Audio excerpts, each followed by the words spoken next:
vamos então apresentar o nosso palestrante de hoje, Dr. Antônio Bartolomeu Cruzeira. Ele é médico pesquisador em medicamentos para os diabéticos e transplantados renais por doença renal do diabético, coordenador de pesquisa clínica, trabalha aqui na FESP já tem um tempinho, né? Pouquinho tempo.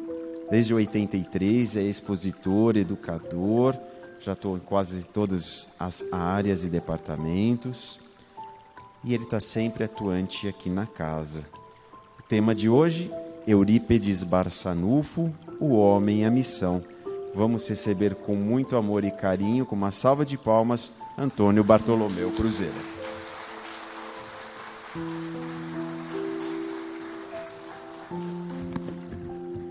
Bom dia a todos e a todas, que a doce paz de Jesus esteja em nossos corações. Meu coração se enche de alegria por poder apresentar a muitos que não conhecem esse espírito espírita chamado Eurípides Barçanufo. Esse ser que teve o ser mais completo, né? Nós ouvimos falar pouco, mas foi o ser mais completo, o espírito espírita mais completo que se conhece, que se conheceu. Portador de todas as mediunidades. Mas antes de fazer uma bibliografia dele, falar sobre Eurípides, como nasceu, essas coisas, eu vou apresentar a vocês a minha responsabilidade de apresentar um espírito de escola desse montante. Nós vamos apresentar para vocês o livro, A Vida Escreve, de Hilário Silva. Estão me ouvindo bem? No capítulo 27, que fala sobre exatamente Eurípides Barçanufo, para vocês verem a responsabilidade que é falar de Eurípides Barçanufo. Hilário Silva coloca o seguinte, que Eurípides estava sentado e ele se sentiu se deslocar, a volitar. E cada vez mais ele subia e não entendia porquê, e ele subia, e com receio ele queria voltar, mas algo o impulsionava a continuar a subindo. E ele sentia as mãos dadivosas, mãos carinhosas, o guiando para o caminho que o levava a subir cada vez mais. E ele foi subindo e passando, ele olhava para o seu corpo, e olhando para o seu corpo, ele olhava, meu Deus, aonde eu estou indo? Eu preciso voltar. Mas algo aconteceu que o seu coração foi enchendo de alegria.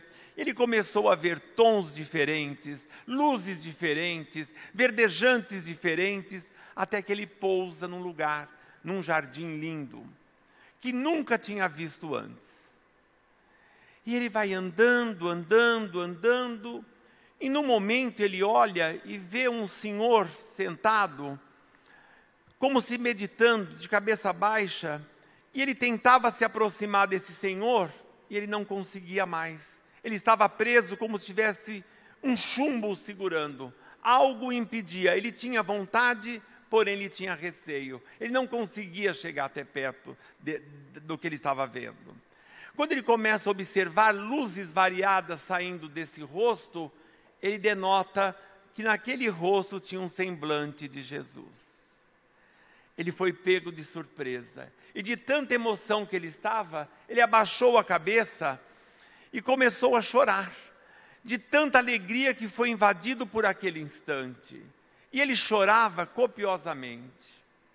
E ao olhar novamente para aquele rosto que começou a olhar para ele, ele observou que esse rosto também estava chorando.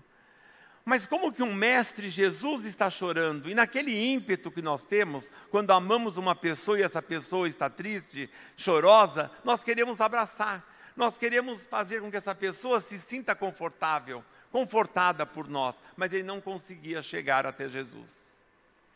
E ele olha e pensa, eu preciso perguntar por que Jesus está chorando. E ele pergunta, por que choras?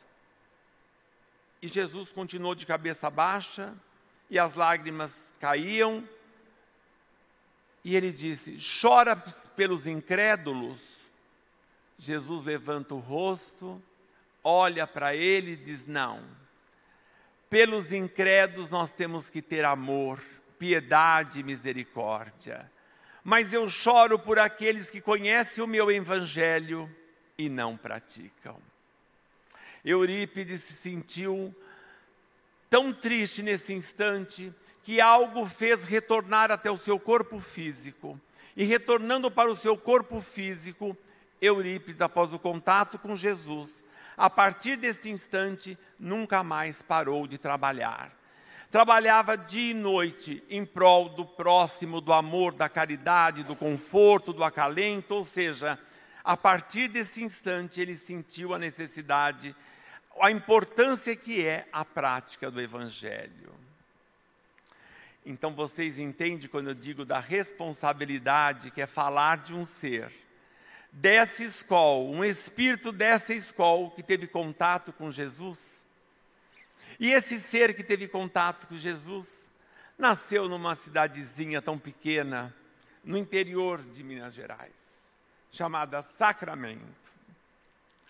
E nessa cidadezinha pequenininha que tinha 7.000 habitantes, de um casal de Dona Jerônima Pereira e Hermógenes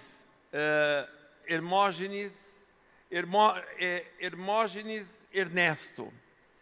Como os nomes são complicados, como todo mineiro dá jeitinho em tudo, a Dona Jerônima passou a chamar a Dona Meca, e ele, seu Mojico. E seu Mojico e Dona Meca tiveram 15 filhos. E Eurípides era o terceiro filho dessa prole toda. Eurípides sempre carinhoso com a mãe.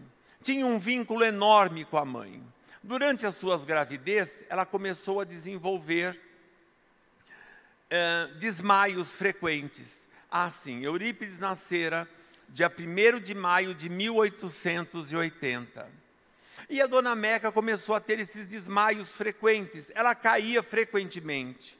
E Eurípides, desde pequeno, queria ser médico para curar a sua mãe.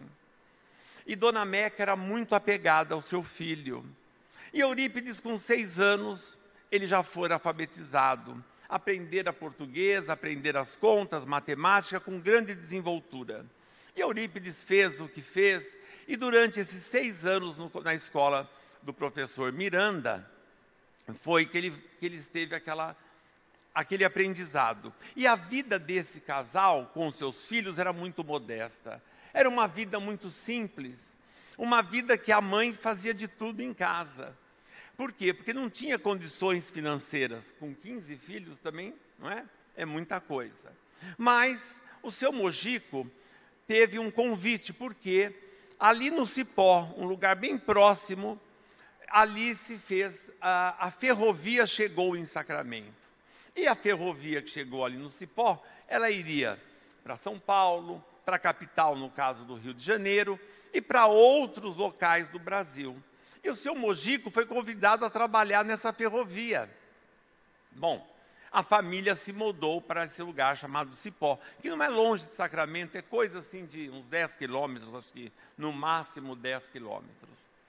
E o seu Mojico, indo para lá, os filhos ajudavam, inclusive Eurípides Barçanufo. Carregava a mala dos seus visitantes, para quem embarcar e desembarcar, amarrava, selava os cavalos, porque naquela época era cavalo. Enfim, Eurípides, e eles ganharam algum dinheiro, e depois de 3 anos, eles retornaram para Sacramento. E Eurípides saiu desse lugar chamado Cipó, e foi até Sacramento, e se matriculou numa escola chamada Liceu Sacramentano. E essa escola do Liceu Sacramentano, ela era mantida por padres lazarinos, padres portugueses, que tinham uma educação muito rígida. Era uma educação onde tinha castigo, era uma educação onde as salas eram sala masculina e sala feminina. E nessa escola, Eurípides se desenvolveu, que foi de 1889 a 1899, ou seja, 10 anos. E nesses 10 anos, Eurípides angariou todos os conhecimentos. Ele ajudava os seus amigos que tinham dificuldades de aprendizado, ele tinha facilidade de educar, ele tinha facilidade de ensinar. E as pessoas aprendiam com ele com facilidade. Eurípides sabia francês, latim, as ciências naturais, enfim, todas as matérias que abrangiam, ele tinha conhecimento. Ele aprendia com uma facilidade, até que um dia os professores o chamaram e chamaram o seu Mujico ficou preocupado, porque disse, será que eu vou ter alguma advertência do meu filho?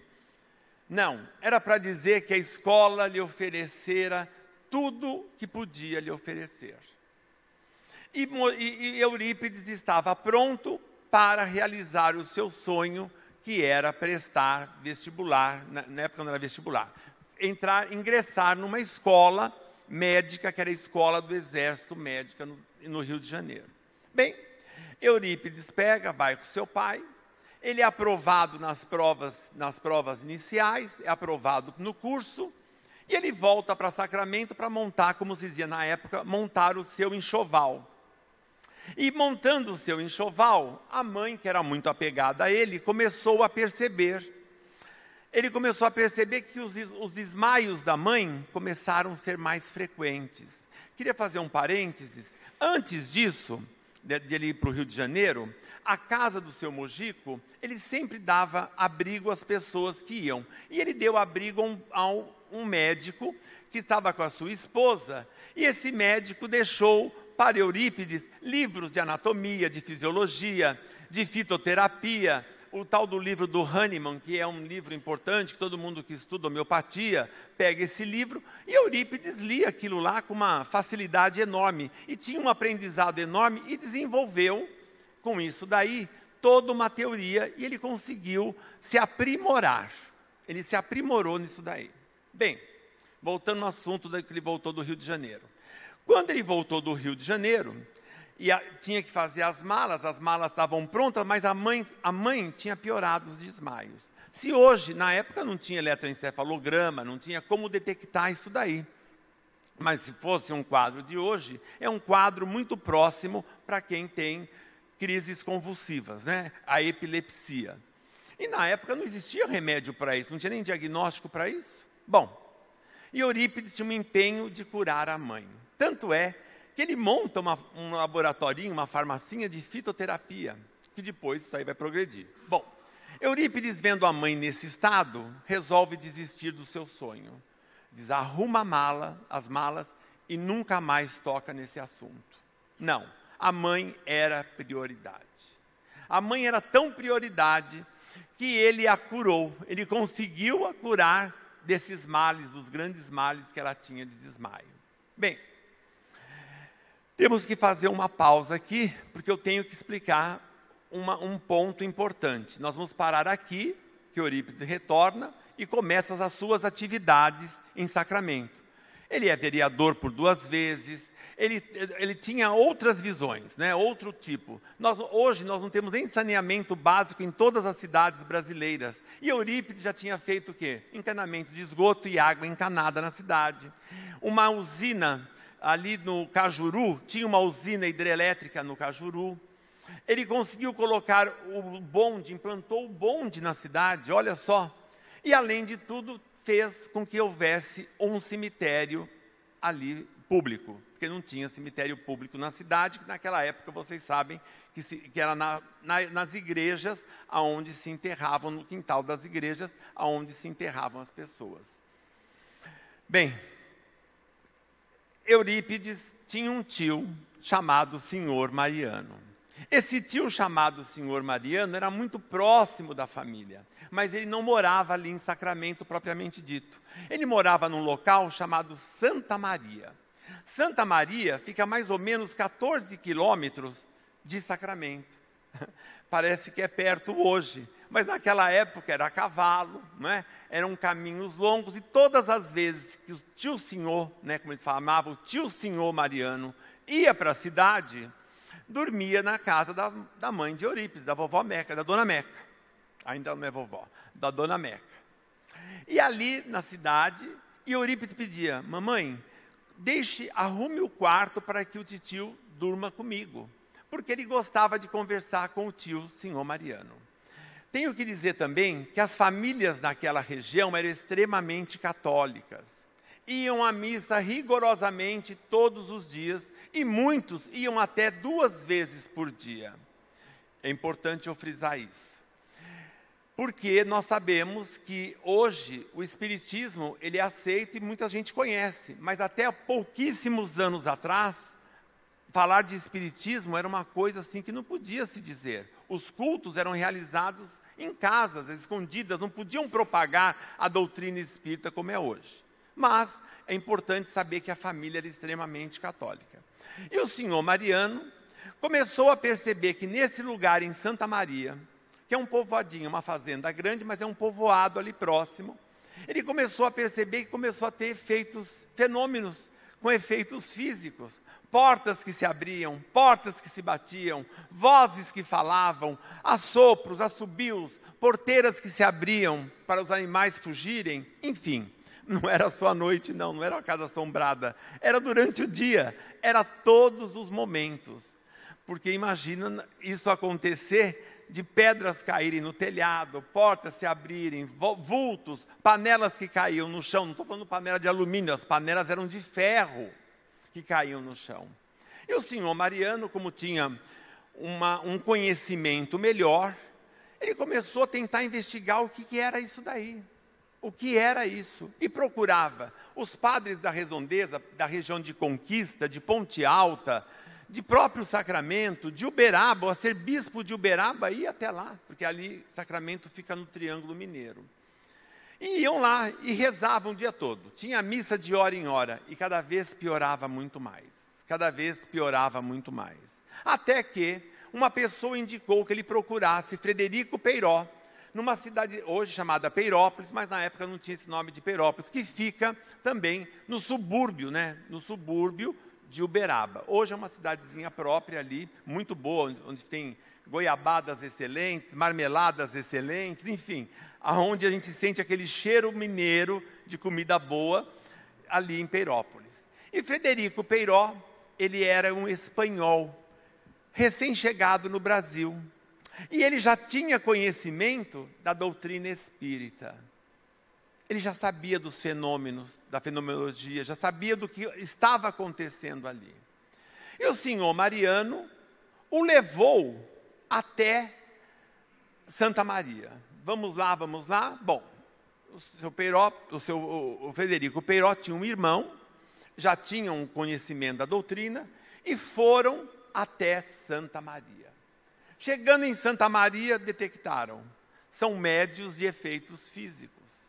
Aqui se reuniu um grupo de médiuns de efeitos físicos, porque altas coisas aconteciam naquela região. Bom, e nisso o senhor Mariano começou a se inteirar com a doutrina. Quero dizer a vocês que o único exemplo, o que tinha na época que falava de espiritismo, o espiritismo surgiu em 1857 com o Livro dos Espíritos. Eu estou falando da época de 1901. 1901. Olha só, pouquíssimo tempo que a doutrina esteve. Naquela época não tinha internet, não tinha online, não tinha nada disso. Os conhecimentos chegavam com maior dificuldade. Até que existia na FEB já o Reformador, que é de 1883. Era, inclusive, uma das primeiras notícias que se tinha a respeito do Espiritismo. E o Espiritismo, naquela época, era isso aí que vocês estão vendo, Eram pessoas que não eram benquistas, não eram bem vistas. Bom, em Santa Maria se fundou o primeiro centro espírita do Brasil, quiçá do mundo, rural. Olha só que coisa, rural. E esse centro espírita, com muitas atividades, outras pessoas necessitadas da região, que eu já citei, Conquista, Uberaba, Ponte Alta, Patrocínio, começaram a frequentar esse centro. Inclusive pessoas do Rio de Janeiro, que na época é capital, por causa do trem, eles chegavam com facilidade, hoje para nós, com facilidade na região. E aproveitavam desses fluidos que existiam nessa cidade, com esses médiuns, com esses trabalhadores rurais. Bem, e claro que a família de Eurípides, por ser extremamente católica, olhava para o senhor Mariano com olhar de desconfiança. Eurípides era tão importante na comunidade católica, olha só que coisas já para a gente se conhecer, que Eurípides ganhou uma Bíblia dos arcebispos de Uberaba, porque nós, leigos, não tínhamos direito a ter Bíblia naquela época. Nós não podíamos ler a Bíblia Sagrada, não era concedido a nós isso tudo. Mas Eurípides participava ali do local que os padres ficavam, ele participava. Então ele tinha conhecimento da Bíblia, tinha conhecimento dos apóstolos, mas para ele tinha uma dificuldade enorme, conhecer exatamente as bem-aventuranças. Como é difícil ter conhecimento das bem-aventuranças. Vou chegar lá porque eu toquei nesse assunto. E Eurípides frequentava essa igreja, e nessa igreja tinha um grupo de teatro, ele já era modernista, porque Eurípides também foi, além de ter sido vereador, ele montou o grupo de teatro. Eurípides, além de professor, ele participava com a comunidade de atos, de interpretações. Ele era jornalista, a Gazeta Sacramentana. Ele era uma pessoa muito evoluída, como todo espírito diz qual é, para aquela época. Bem, voltando. A família de Eurípides olhava para o senhor Mariano com uma cara assim, meu Deus, esse homem está louco. Agora, mas Eurípides insistia, e a mãe colocava o tio lá. E Eurípides falava assim, eu vou convencer o titio a sair dessa doutrina de maluco. Só que, na verdade, não foi isso que aconteceu. Um belo dia, exatamente um dia em janeiro de 1903, o tio foi visitar a irmã dele, porque fazia compra na cidade para poder levar para lá. E ele pega, como o Eurípides tinha muito argumento, ele não tinha mais como argumentar. E ele dá um livro para Eurípides Barçanufo, um livro de Leon Denis, que se chama Depois da Morte. E Eurípides, na época não tinha luz assim, que incomoda ou não incomoda, não tinha luz não. Naquela época era lamparina. Punha uma lamparina e aquela lamparina você tinha que ler, escrever com aquela lamparina. E Eurípides pegou a noite toda, o tio observou que Eurípides ficou acordado a noite toda e leu a obra de Leon Denis. Vocês sabem de uma coisa, isso aqui é um nosso parênteses. Quando nós estamos lendo uma obra edificante, quando nós estamos lendo uma obra, por exemplo, um Evangelho de Jesus, uma obra de Leon Denis, uma obra de Bezerra de Menezes, uma obra pelos apóstolos que escrevem, nós nos envolvemos nessa atmosfera. Essa atmosfera começa a fazer parte de nós, porque nós estamos todos envolvidos no fluido cósmico. E esse fluido cósmico também banha todos de uma maneira tão interativa, que quando pensamos coisas edificantes, nós atraímos coisas edificantes. Ou seja, Eurípides também teve contato com Leon Denis. Olha que coisa linda. Então, quando ele leu naquela obra de Leon Denis, principalmente a seguinte frase que veio: Isaac Newton, é loucura acreditar que se conhecer todas as coisas é o suficiente. A sabedoria é limitada, temos que estudar constantemente. E num dos poemas de Eurípides, ele cita até sobre Isaac Newton, né? Quando ele fala de Deus, ele fala de Isaac Newton, que Isaac Newton jamais descobriria qualquer coisa sem agradecer a Deus. Isaac Newton nada mais foi do que fez a teoria da gravidade, que fez o primeiro telescópio para poder estudar os planetas. Se o avião hoje consegue se manter no ar, é graças à teoria da gravidade. Bom, olha a importância de Isaac Newton, que veio também nasceu no século XVII e desencarnou no século XVIII. Então, Eurípides recebe esse livro e começa a gostar. Depois que ele leu esse livro, ele não era mais o mesmo. O seu coração aguçava por altos conhecimentos. O seu coração queria muito mais, queria saber mais. Até que um dia, numa sexta-feira da Paixão, Eurípides convida um amigo para ir até Santa Maria. Ninguém sabia. Para que a sua mãe não ficasse preocupada, ele deu uma conversa para a Dona Meca não ficar triste e preocupada, e ele foi até Santa Maria. Os cultos lá em Santa Maria era à tarde. À tarde, que eu digo assim, logo após o almoço. Não esqueça que mineiro almoça às 11 horas da manhã, né? Então o culto era assim, logo após o almoço, ou seja, 13, 14 horas. E Eurípides vai com esse amigo até lá. Chega nesse culto, a sala lotada, não tinha mais lugar. Porém, do lado do seu Aristides Gonçalves, tinham 2 cadeiras sobrando. 2 cadeiras vagas exatamente do lado do seu Aristides Gonçalves. Quem é Aristides Gonçalves? Aristides Gonçalves é um senhor que não sabia nem o alfa nem o beta. Um trabalhador rural, mas tinha um coração, como descreve as obras literárias, um coração de ouro. Seu coração era tão bom que ele transmitia amor, paz para todo mundo. As pessoas adoravam ficar perto do seu Aristides. E Eurípides sentou bem ali com o amigo. E o culto começou, começaram as mensagens, e Eurípides pensou, se tudo isso é verdade, se os espíritos podem realmente se comunicar, tudo em pensamento, hein? Eu gostaria que João Evangelista viesse e me explicasse as bem-aventuranças. Por esse médium chamado Aristides Gonçalves, que não tem conhecimento, analfabeto, não conhece nada. Claro que Eurípides tinha moral para pedir isso, não é? Porque você imagina uma pessoa que depois nós só sabemos que teve contato com Jesus. Você imagina, depois eu vou falar de umas passagens da vida pregressas dele. Até que, de repente, esse homem, com aquela roupa de brim toda suja de terra vermelha, com as mãos todas trincadas pela enxada, pela enxó, começa a falar as bem-aventuranças.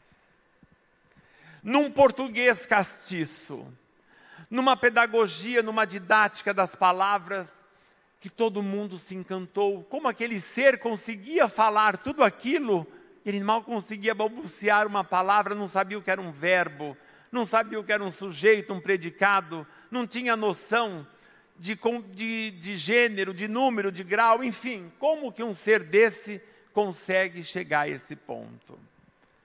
E durante 1h30,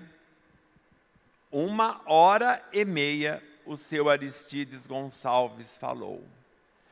Quando terminou, ele disse, paz, João Evangelista. Então nós vemos o teor desse espírito. Nós vemos o teor, a capacidade que esse irmão nosso teve para chegar aonde chegou e poder ser apresentado por o João Evangelista, exatamente as bem-aventuranças. Porque ninguém entendia as bem-aventuranças. Até hoje nós não entendemos as bem-aventuranças. Como que pode ser bem-aventurado significa felizes? Bem-aventurados aflitos, como que nós, que não acreditamos na imortalidade da alma, como que nós, que somos pessoas que só vemos o nosso presente, achamos que a vida se encerra num túmulo, que a vida é única, como que nós vamos dizer, bem-aventurados os aflitos, os que sofrem, bem-aventurados os misericordiosos, os que têm misericordiosas, bem-aventurados os pacíficos, bem-aventurados os que clamam por justiça? É difícil entender. Eurípides volta para a cidade. Quem ele procura? Sua mãe. E diz, mamãe, a partir de hoje eu sou espírita. Ela disse, meu filho, a partir de hoje eu sou espírita. E contou para a mãe o que aconteceu ali. A mãe responde para Eurípides, eu também, meu filho, a partir de hoje eu sou espírita. Bem, eu disse a vocês que Eurípides era católico, de família católica, de berço católico, contato com o clero.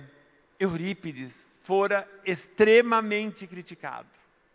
Eurípides foi rejeitado, e as pessoas, os padres, as pessoas que conviviam em comunidade, começaram a perguntar, né, por que você fez isso? Volte a isso. Ele disse, não voltarei. E aos poucos ele foi se desligando. Lembra que eu disse que ele tinha o colégio chamado Liceu Sacramentano? Nesse colégio ele era professor. Todos os alunos abandonaram a escola. A escola ficou vazia. A escola ficou sem ninguém. Não tinha como pagar os professores, o aluguel, enfim, porque todos o abandonaram. Todos, sem exceção. Eurípides retorna um dia numa mesma reunião, e nessa reunião, que já tinha começado, ele estava lá, sentou, e o senhor Mariano dava psicofonia para Bezerra de Menezes. E Bezerra de Menezes chamou Eurípides e disse, você tem esse poder da cura, você é um emissário, um missionário de Jesus de Cristo, eu trabalharei com você, você na parte material e eu vou dar suporte espiritual para você. Quando o doutor Bezerra acabou de se pronunciar na psicofonia, um outro espírito ali veio, uma outra mensagem, dizendo, agora eu acompanho você desde o seu nascimento, eu estou contigo em todos os momentos, eu estou agora do plano espiritual te dando toda a assessoria. Nada mais, nada menos, você agora vai fazer sua parte material.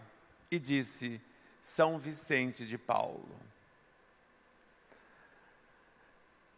volte para a cidade e se desligue imediatamente dos seus vínculos com a igreja. Isso ele fez. E claro que sofreu todas as consequências. Nessa tristeza que ele estava, né, porque não tinha como pagar as contas, a escola vazia, as perturbações, as cobranças, Eurípides, um dia, muito triste, estava embaixo de um jasmim, que existe até hoje esse jasmim no colégio Allan Kardec, e ele estava ali refletindo, e ele sentiu que a sua mão direita começou a ficar trêmula. Ele teve necessidade de pegar um papel e uma caneta, e recebeu uma mensagem assim, troque a tabuleta, retire o nome Liceu Sacramentano, coloque o nome Colégio Allan Kardec, ensine o evangelho de meu filho, às quartas-feiras, às 9h da manhã, introduza a astronomia, modifique a didática e a pedagogia, que eu, com meu manto divino, irei te proteger. Maria, serva de Deus. Entenderam? Porque é difícil falar de um espírito como Eurípides Barçanufo. A gente até fica assim, sensibilizado, que falte alguma palavra, alguma coisa, porque ele teve contato com Jesus, ele teve contato com Maria Santíssima, e assim ele fez. Chegou um telescópio, porque ele teria que dar aula de astronomia, veio um telescópio do Rio de Janeiro, ele mudou a metodologia, fez as salas ficarem mistas, tirou a palmatória, tirou os castigos, fez com que as aulas fossem aulas ao ar livre, de zoologia, de botânica, levava seus alunos para compartilhar presencialmente daquilo que ele precisava ensinar, que era botânica, pedagogia, francês, e seus alunos eram acolhidos de maneira diferente. Hoje, eu estou dizendo 120 anos ou mais, hoje as escolas estão preocupadas com isso, mas o aluno, ele via cada aluno na sua individualidade, com a sua potencialidade. Ele não tinha essa coisa de palmatória, de crítica, pelo contrário, um respeito tão grande que ele tinha para os seus alunos, que ele chamava seus alunos de Senhor. E os alunos o respeitavam muito. E os alunos, às quartas-feiras, às 9h, faziam o evangelho. Faziam o evangelho junto com ele. Que era uma aula, era uma cadeira, era uma matéria que tinha na aula. Como eu disse, não tinha tecnologia há 120 anos. Não tinha. E Eurípides, ao fazer o evangelho, a cidade toda ouvia a sua voz. Os 7.000 habitantes ouviam a sua voz. Isso não é fantasia. As pessoas antigas que existiram comentavam isso daí. O evangelho chegava em todos os lares às 9h da manhã das quartas-feiras. Olha que coisa magnífica. Olha que espírito, olha que poder que tinha esse espírito, o moral desse espírito para fazer chegar o evangelho e a sua voz poder ser ouvida. E fora outras atividades, seus alunos presenciavam, ele tinha todas as mediunidades. E uma das mediunidades que nós ouvimos falar pouco, só em Santo Antônio de Pádua, e ele é a bicorporiedade. Ele estava na sala de aula com seus alunos. Os alunos percebiam que tinha uma certa mudança, que ele ficava pálido, silêncio, se recolhia.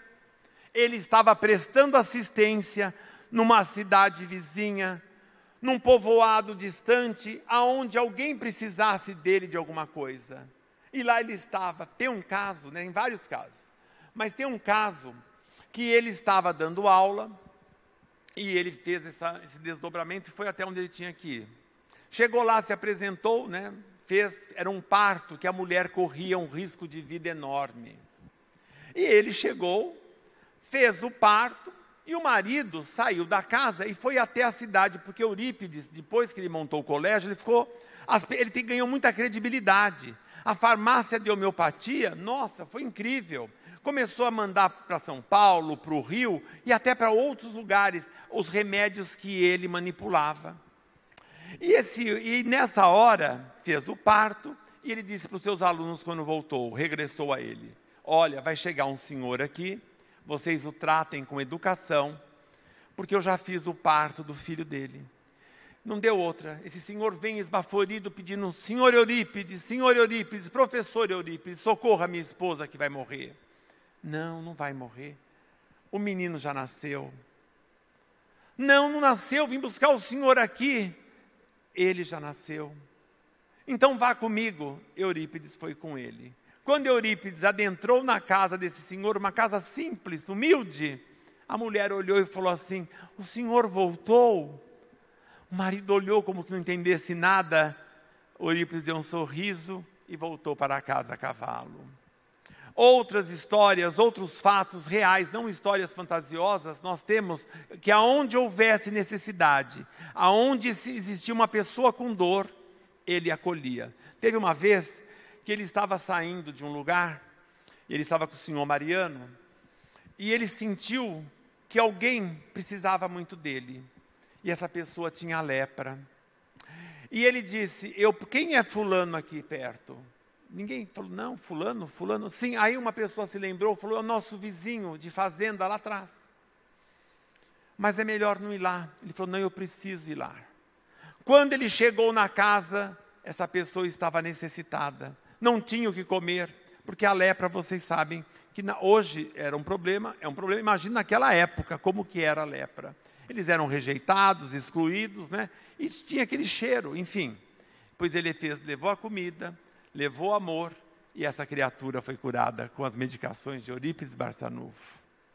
Então, falar de Eurípides Barçanufo, dessa proposta pedagógica de Eurípides Barçanufo, tanto para nós como para as nossas vidas, é uma proposta que mexe com o nosso ser, porque ele é um espírito espírita, ele é um espírito que veio para amar, ele veio para nos direcionar a termos o nosso melhor, a darmos o nosso melhor, que nós não tenhamos mais esse semblante triste e doloridos, esses problemas que nós enfrentamos no dia a dia por falta de nosso conhecimento.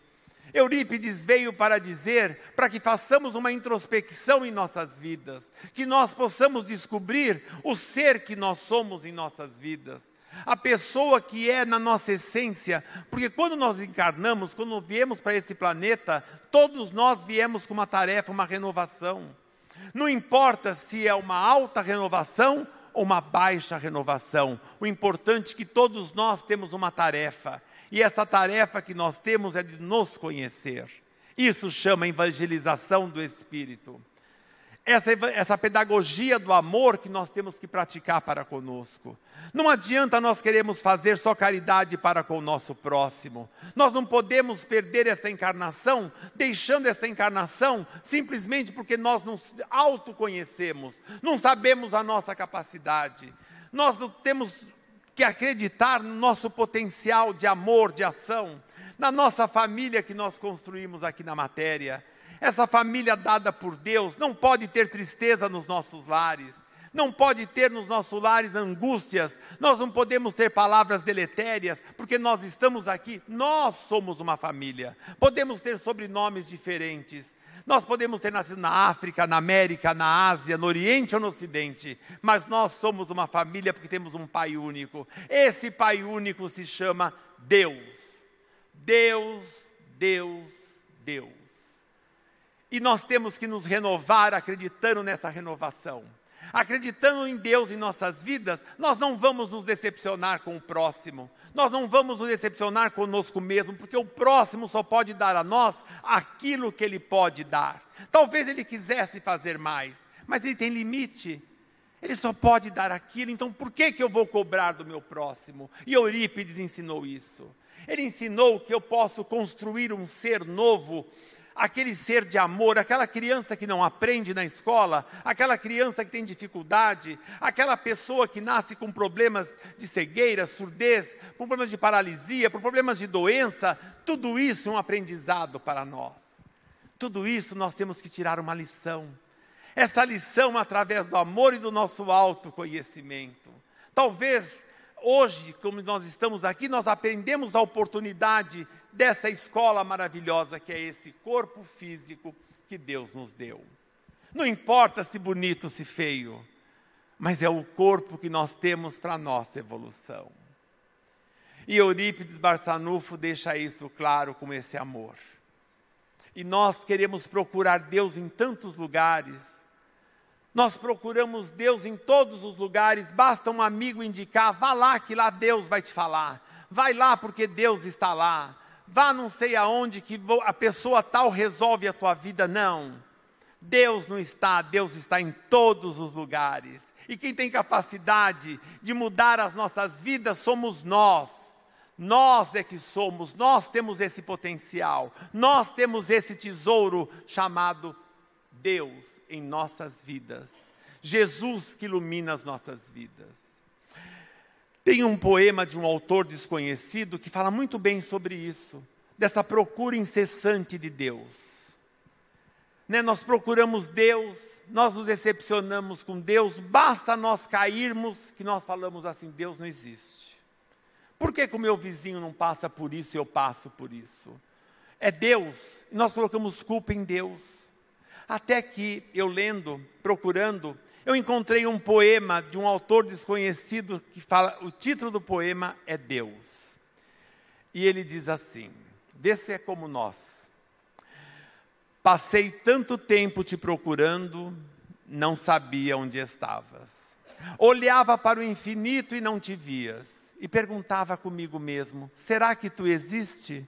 Não me contentava na busca e prosseguia. Tentava te encontrar nos templos e nas religiões, tu não estavas. Entre pastores e sacerdotes também não te encontrei. Senti-me só, vazio, desesperado eu descri. Na descrença eu tropecei, no tropeço eu caí. Fraco eu procurei socorro, no socorro eu encontrei amigos. Encontrando os amigos eu aprendi o que é o amor. E aprendendo o que é amor, resolvi doar o meu amor. Em doando o meu amor, eu vi que é dentro de mim que tu estavas, Deus. Obrigado a todos pela presença. Que nós possamos sair daqui confiantes. Que nós possamos sair daqui acreditando na nossa renovação. Acreditando que nós temos essa capacidade de amar para poder ser amados. Muita paz a todos.